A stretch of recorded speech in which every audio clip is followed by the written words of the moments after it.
There was a moment when the Minister of Defence, Secretary of State for Defence, the head of the British Army, and their biggest critic all came from Dundee.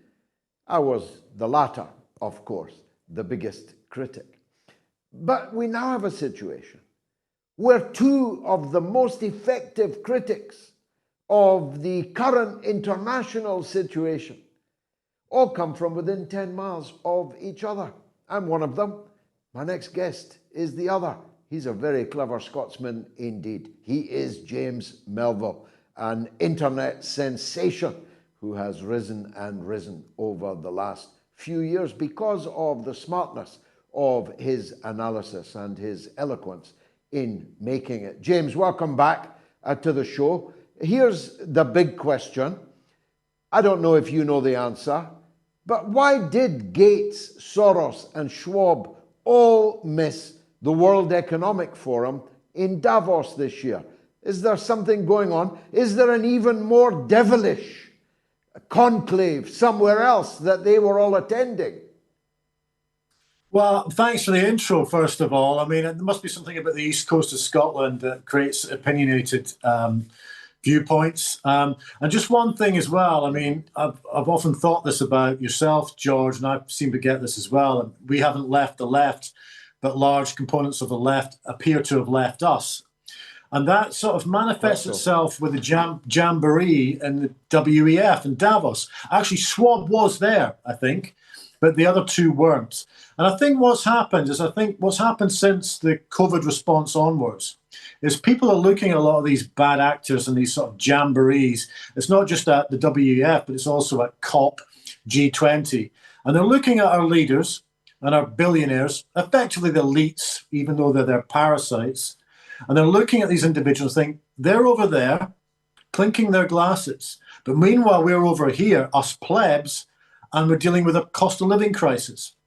And yet they're coming up with solutions and agendas, which is their kind of framework of solutions, which is not in keeping with the vast majority of the needs of people in this country, the UK, and anywhere else.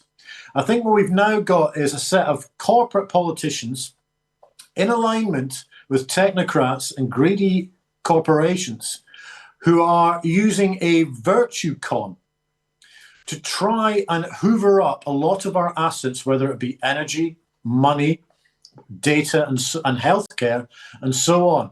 And I think slowly but surely the public are seeing through this. So that is, I think, why the traction on the WF Davos this year hasn't been the same as previous years. Davos has gone from the 1970s and 80s pretty much as a kind of policy wonk shop to where we are over the last few years, where it's now a kind of grandstanding exercise for elites to peddle a lot of agendas that effectively feather their own nests. So I think people are beginning to see through it. Is it, as some say, I think Elon Musk said, an unelected world government, at least embryonic world government, or are we getting too hot under the collar about it?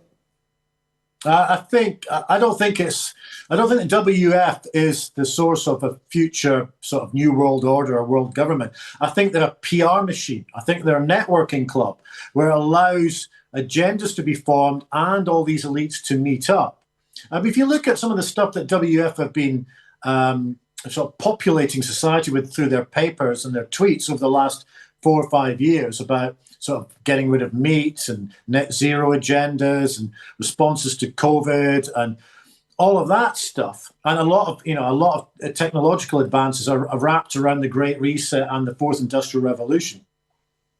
They're putting this nudge out there, of which it seems to be slightly coordinated with our political leaders and a lot of our corporates and media to use those sort of nudge tactics by the WF to then use that within legislation in their own individual countries. I think the WF is like a conduit for this. They don't have any legislation, but I think they're nudging individuals within certain states, whether that be through media and also our politicians, to try and implement those agendas that they have put in place. I think the WF, in terms of their influence is there. I mean, it was Klaus Schwab that previously said that the WF are penetrating cabinets all around the world through the Young Leaders Program. So they do have influence, but they are setting agendas that are nudging various governments in certain directions. And it does feel coordinated. This is not conspiracy theory nonsense. This is all out there. They've written these documents. These individuals are attending their summits and their meetings. So it's not a conspiracy theory if it's actually happening. But I think what the main purpose of WES is to nudge individuals in a particular direction rather than, them themselves being sort of the government. And the whole aspect of the WF being the center point of this it's not really true. That's bogus. But they are influencing and they're using their tentacles to spread their messages on a worldwide basis. They're such hypocrites, though, James. I mean, I saw a message from somebody who was actually there, who said that, you know how these receptions, they pass around the silver platter, the waiter comes round.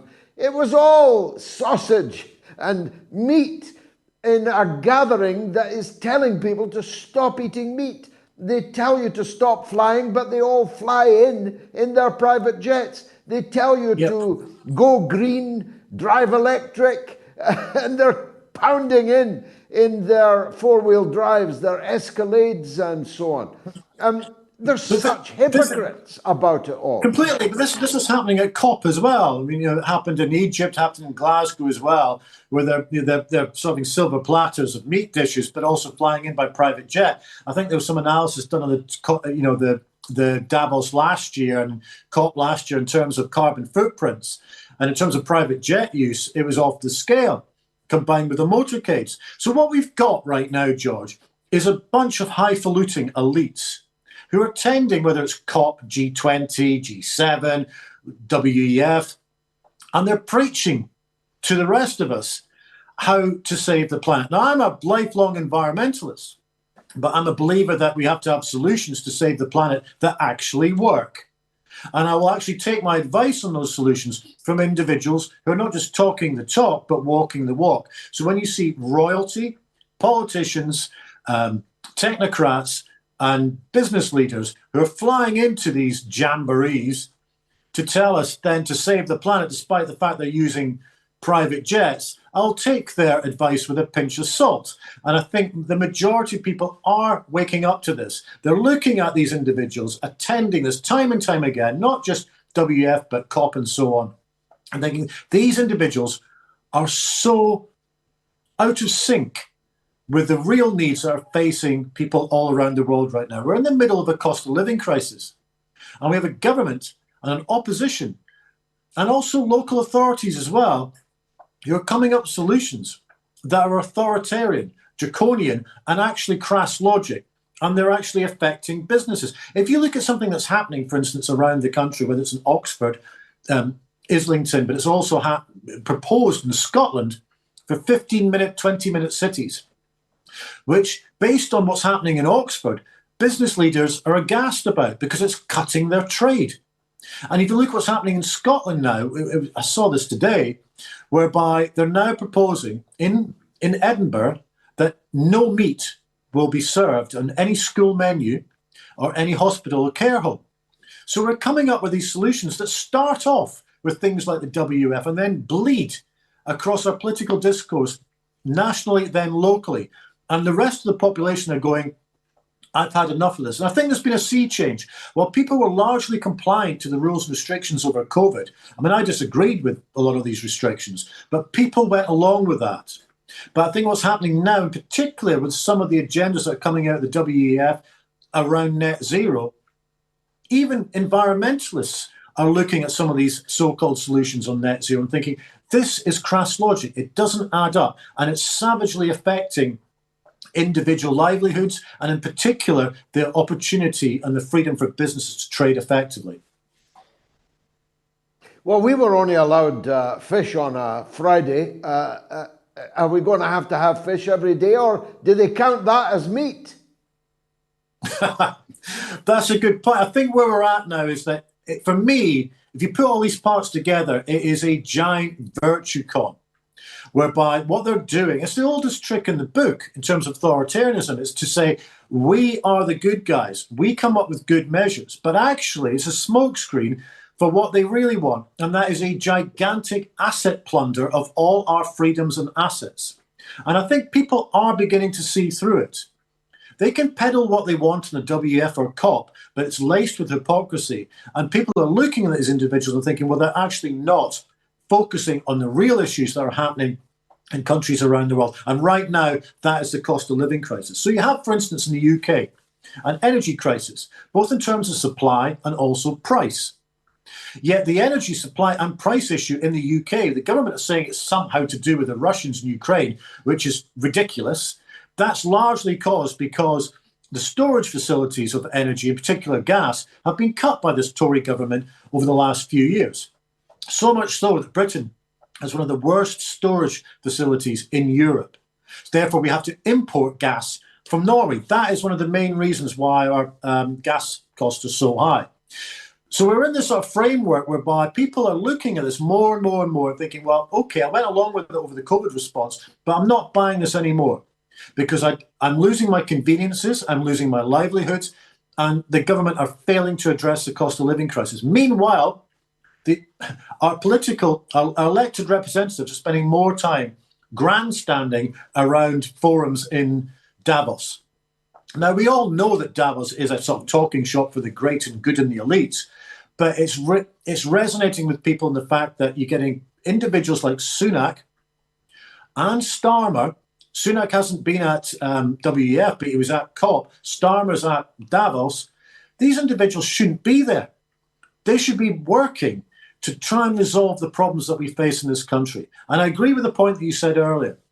We have politicians, our political leaders, who are not really giving off the impression that they are concerned with the needs of people in the UK right now. And the same applies in other countries around the world. We have right now two cheeks of the same backside in the UK. We have a government that's more concerned about leadership contests and soirees around the world. And we have an opposition that's effectively saying the same thing. Yeah, except where it's worse what they're saying. But we were represented by great and good men, by the ultimately virtuous signallers, Tony Blair and Lord Peter Mandelson. They were both at Davos, and I saw umpteen pictures of them both sitting down with some of the most powerful leaders in the world. If you want to take your virtue signalling from Tony Blair or Peter Mandelson, I'm afraid there's no hope for us. What did you think when you saw them there? Well, in fact, just sums it all up. I mean, Blair, he was on that panel fundamentally talking about, and that was the main theme, actually, taking a step back, the main theme of the WEF was about all the problems in the world. And it seemed to be that their solution for every single one was digital ID, digitalization of everything. And that's what Blair was talking about. And Blair's got form on this. He was proposing ID cards back in the day when he was Prime Minister. And it didn't happen. He's still doing this. And he was framing it around vaccination and the need for digital ID. That is what Blair is about. It's about a move towards digital ID, and of which many others in the WEF were doing the same thing. Now, there's aspects of digitalization that are good. It benefits society. But I have a problem with aspects of digital ID, in particular, if you're going to basically do a one-size-fits-all approach to healthcare policy based on digital ID, and also central bank digital currencies, which I think a lot of these agendas are moving towards, because we know that the fiat monetary system is a busted flush. It has been for, well, at least since 2008, 2009 financial crisis. And I think a lot of it, in terms of what's happened over the last 2 or 3 years, has been this mission creep towards central bank digital currencies. There's pilot schemes. There is consultation documents happening in numerous countries around the world, executive orders even in the States. And I think that ultimately is their agenda here. And that concerns me, because once we lose our financial freedom to the state, who knows where that ends up? You know, I'm not saying we'll end up with social credit systems, but it ends up with a risk, because if state controls our financial transactions, then we have lost more autonomy than we've possibly lost in the last 2 or 3 years. And going back to Tony Blair, he's like one of the poster boys of this form of globalism. Now, I used to be a fan of globalism based on a historical context about the ties that need to be bound around trade and defence after the Second World War for perpetually warring Western Europe. But somehow it's become completely out of sync. We've got individuals who are utilising forms of globalism in the wrong way. I'm a massive internationalist. I like learning from different cultures all around the world. I love travelling. I like experiencing different approaches to society. But what's happening now is you're getting a mix of these politicians, these corporations and technocrats under the auspice of corporatism by trying to mould the world into the same shape, largely driven by digital ID. And I think that is a huge concern going forward. James, finally, I know I didn't ask you on to ask you this, but I can't let you go. Another of our compatriots, J.K. Rowling, has been comprehensively trashed. She has been ghosted. She has been written out of her own films and books. She is attacked as every ist and phobe that you can imagine, and people are regularly threatening her with death and mutilation. It is an extraordinary state that our little country has become obsessed with sexual and gender politics, so that J.K. Rowling couldn't walk down Princess Street, which she used to do, and is, even more than you and I, our most successful export. I think it's terrible, George. I don't know what's happened. I mean, it's something I could write a book about what's happened to Scotland. Now, me and you will always disagree on independence, but I have a massive problem with what's happening in Scotland, largely driven by the Scottish government. I think they're moving Scotland into a very dangerous territory on a number of fronts. There was a hate speech act combined with the Gender Identity Act, and then there's aspects in terms of online security acts as well. They're moving Scotland in a direction whereby that is not what I remember or think Scotland should be. One of the great things I feel proud about being a Scots, and I'm sure you'll share the same sentiments, is that the Scottish people are largely independent critical thinkers. And I think this current Scottish government are trying to remove that from the Scottish people. J.K. Rowling, fundamentally what she's trying to do is protect women's rights. And I say this as a massive supporter of feminism. I think from Emil Pankhurst onwards, there's been huge developments in women's rights, and rightly so. And I think what is happening in Scotland right now, I mean, I'm reading reports, for instance, whereby kids at the age of 7 are having to tick a box on their own gender identification. That's wrong. That doesn't make me some sort of far-right grifter or bigot from saying that. I think the silent majority of people in Scotland are appalled by what's happening here and are appalled by what's happening to J.K. Rowling. But I doff my cap to her in the simple fact that she's keeping on going. And she's doing it fundamentally because she's trying to protect women's rights. Yeah, she's been tweeting all day. She's definitely not running away. James Melville, you'll never run away either. Thanks for joining us on the mother of all talk shows. Always a pleasure.